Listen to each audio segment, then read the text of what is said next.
Hi hello welcome back to my YouTube channel. ಇದು ಶಿವರಾತ್ರಿ ದಿನದ vlog.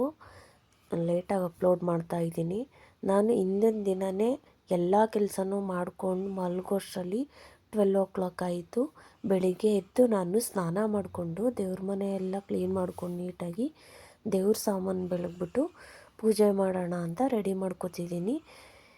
ಇದಕ್ಕೆ 1 ವರ್ಷದ ಹಿಂದೆ ಇದ್ದಿದ್ದಕ್ಕೂ ಇವಾಗಿರೋದಕ್ಕೂ ತುಂಬ ಡಿಫ್ರೆನ್ಸ್ ಇದೆ. ಲಾಸ್ಟ್ ಇಯರೆಲ್ಲ ಅಂದರೆ ನನಗೆ ಅಷ್ಟೊಂದೆಲ್ಲ ದೇವ್ರದ್ರ ಬಗ್ಗೆ ಗೊತ್ತಾಗ್ತಾನೇ ಇರಲಿಲ್ಲ, ಮಾಡ್ತಾನೂ ಇರಲಿಲ್ಲ.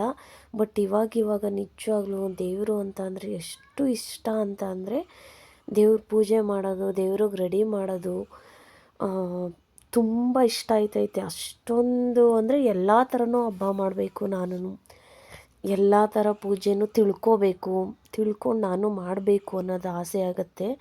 ಬೇಗನೆ ಎದ್ದು ಪೂಜೆ ಮಾಡಿ ಮುಗಿಸ್ಕೊಂಡೆ.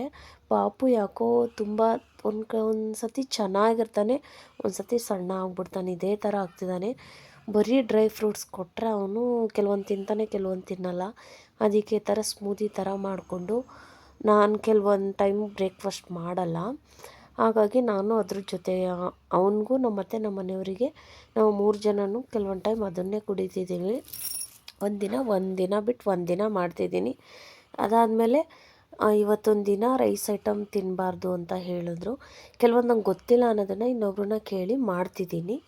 ಇನ್ನೂ ಕೆಲವೊಂದೆಲ್ಲ ತಿಳ್ಕೋಬೇಕು ಅನ್ನೋದು ಆಸೆ ಆಗ್ತಿದೆ. ನಮ್ಮದು ಅಂತ ಸಂಸಾರ ಬಂದಮೇಲೆ ಇದೇ ಥರ ಅಂತ ಅನಿಸುತ್ತೇನೋ ಗೊತ್ತಿಲ್ಲ. ಹಾಗೆಯೇ ಎಷ್ಟೊಂದು ಸತಿ ಕೇಸರಿಬಾತ್ ಮಾಡಿದ್ದೀನಿ, ನಿಜವಾಗ್ಲೂ ಸರಿ ಬಂದಿರಲಿಲ್ಲ. ಈ ಸತಿ ತುಂಬ ಚೆನ್ನಾಗಿ ಬಂದಿತ್ತು. ಹಾಗೆಯೇ ತರಕಾರಿ ಹಾಕಿ ಉಪ್ಪಿಟ್ಟು ಮಾಡೋಣ ಅಂದ್ಕೊಂಡು ಮಾಡ್ತಿದ್ದೀನಿ. ಶಿವರಾತ್ರಿ ಹಬ್ಬದ ದಿನವೇ ನಮ್ಮ ಮನೆಯವರಿಗೆ ಹಲ್ಲು ನೋವು ಬಂದುಬಿಟ್ಟಿತ್ತು. ಪಾಪ ಅವರು ನೈಟೆಲ್ಲ ನಿದ್ದೆ ಮಾಡಿರಲಿಲ್ಲ. ಸೊ ಅದರಿಂದ ಅವರು ಎದ್ದಾಗಲೇ 11 ಆಯಿತು. ನಾವು ಬೆಳಗ್ಗೆ ಎದ್ದು ಬೇಗ ಪೂಜೆ ಮಾಡಿಕೊಂಡು ದೇವಸ್ಥಾನಕ್ಕೆ ಹೋಗಿದ್ದು ಬಂದಮೇಲೆ ತಿಂಡಿ ಮಾಡೋಣ ಅಂದ್ಕೊಂಡಿದ್ದೆ. ಬಟ್ ಅದಾಗಲಿಲ್ಲ. ಅವರು ತುಂಬ ಪೇಯ್ನ್ ಇತ್ತು ಅಂತ ಅಂದ್ಬಿಟ್ಟು ಮಲಗಿದ್ರು. ಬಿಡು, ಅವರು ಇನ್ನೇನು ಎದ್ದೇಳ್ತಾರೆ ಅನ್ನೋ ಟೈಮಲ್ಲಿ ನಾನು ತಿಂಡಿ ಮಾಡ್ತಿದ್ದೆ. ಉಪ್ಪಿಟ್ಟು ಅಂದರೆ ಆರೋದ್ರೆ ತಿನ್ನೋಕ್ಕಾಗಲ್ಲ ಅಲ್ವಾ. ಸೊ ಅದರಿಂದ ಲೇಟಾಗೆ ಮಾಡೋಣ ಅಂದ್ಕೊಂಡು ಮಾಡ್ತಿದ್ದೆ.